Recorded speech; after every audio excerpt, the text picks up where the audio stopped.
What's going on, you bunch of Mac heads? This is OBB, the Diecast News Guy, and welcome everybody to another Next-Gen Diecast review provided by my good friends at Circle B Diecast. Make sure to use that promo code OBBYT to get $5 off the shipping on your next purchase. And today, to be on the Diecast, that is actually a throwback that I saw in person at the Darlington 2022 Goodyear 400, and it is on Kurt Busch's 2022 McDonald's Toyota Camry 42311 Racing. And if you guys know, this is a throwback to a very popular driver in NASCAR, and yes, this car is loose on the base because, you know, it's just for show. I already have this car off the base because, heck, that's just the magic of McDonald's, right? Do I get a Happy Meal now? But you see, it's an adult collectible because, yeah, McDonald's does not want their diecast on, they don't want their diecast to be a choking hazard. So, but then again, the 3G car said it was for ages 4 and up, so nothing makes sense in the world. But anyways, this is a nice throwback to the 1996 Bill Elliott car, and we'll get on to many more of that very soon, as this car is already going ahead and wobbling away like a damn whopper. Oh wait, that's the wrong thing, Brian. Let's go ahead and start this diecast really official unboxing before I make more fool of myself, and yeah, let's get on to this McLovin review. And alrighty guys, we got this diecast out of its box, and wait a minute, what is that I see? What is that? What is that? We got ourselves a horrendous paint chip. Looks like this thing's on life support. Why, God, it seems like Lionel does not like the NASCAR Salutes logo. This thing looks like it's on life support. My God. It kind of looks like what the remains of, like you get those commercials of like a Big Macs, and it's like, oh, that looks scrumptious. I want to eat that. Then you actually get it in real life. It's like, what the hell is this thing? Yeah, that's what that looks like. Holy shit. Looks like someone took a bite out of this damn thing. Good Lord. But anyways, enough the quality control all the way. I mean, luckily it's still an EL mold diecast and it has the right Goodyear Eagle tires.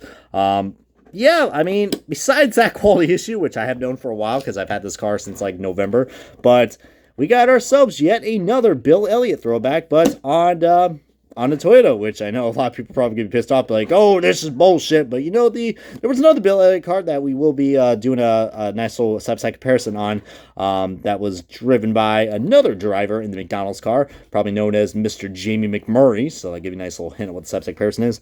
But you see right there, we got ourselves a nice little, it's almost like I would say this is almost a replica of the Bill Elliott 1996 paint scheme, if I'm not mistaken. You know, the paint scheme that he unfortunately had a really bad injury in. I think he broke like his fibula and I think his knee or leg or something like that. Somewhere around the leg area, from the I think the Talladega Spring race. I think it was like the Winston Select 500. You know, that horrible blowover wreck that he had where the car was just flipping over left to right, right to left. Don't watch that on your own discretion because, yeah, that stuff is pretty brutal, especially for the year 1996. I mean, heck, I was only 1 year old when that happened. But we got the M right there from McDonald's. But if you turn it upside down, it's W for one vote, or E if you put it right side up or to that side. Yeah. And that just looks like two hills right there when you got on that side. But anyways, have too much fun about the McDonald's logo. I will say this is a really cool a pretty nice good-looking paint scheme, guys. I mean, if I showcase you guys that I'm not bullshitting you guys, I went to the Darlington race, the spring Darlington race, so there's a nice photo right there if you guys want to see that. I mean, definitely caught my eye. I was like, hey, that's a Bill Elliott throwback, so they did a good job with that. I even like how they added the font right here because the original car is 94, so they got the 4 from the font, which is nice. We got the McDonald's sponsor right there, more McDonald's, and we got more other sponsors right here, like Kurt Busch.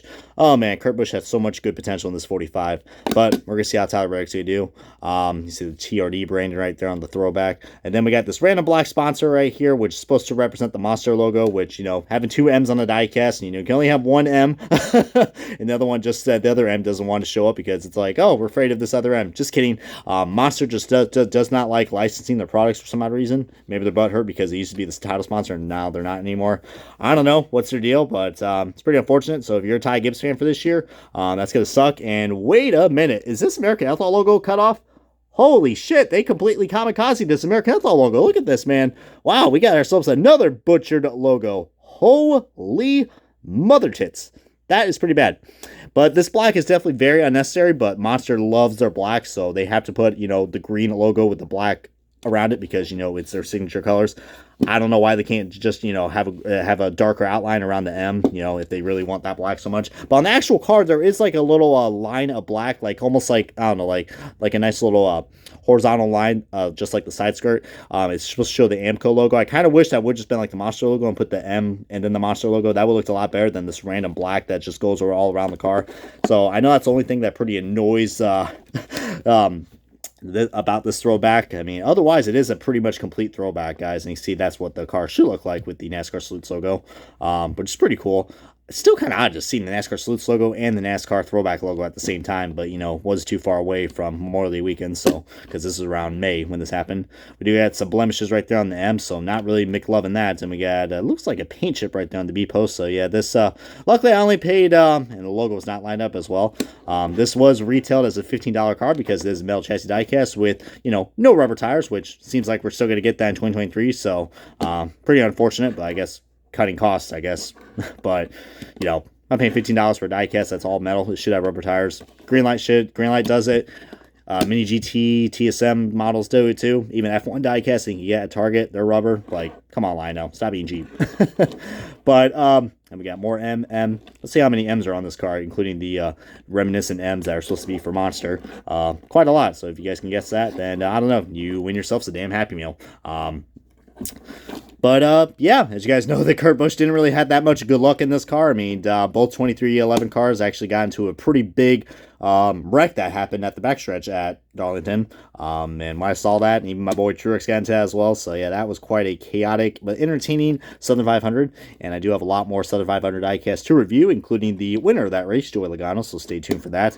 I know my good buddy Bushwhacker Reviews just did a diecast review on that car, but mine will be up very shortly, or whenever the time is right. But, yeah, this is definitely a throwback we recommend picking up. I definitely do recommend picking up all of Kurt Busch's diecasts from the prior year of 2022, because, yeah, he's no longer in this 45 car. Tyler Reddick is, which I know is pretty unfortunate, but, you know, hey, man, this is definitely, I say, if you love your throwbacks, this is one to get. You know, just ignore that black. Luckily, the green Monster Energy logo is not there, so it doesn't look too awful, but still is very off-putting to say the least. But also got to show you guys a nice little cameo of the other McDonald's throwback that we got from Bill Elliott from his 1997 season. I just thought this would be pretty appropriate before we wrap up the diecast review, because, heck, you know, got to show some love to Bill Elliott, because he is, you know, a very popular driver at the time in NASCAR.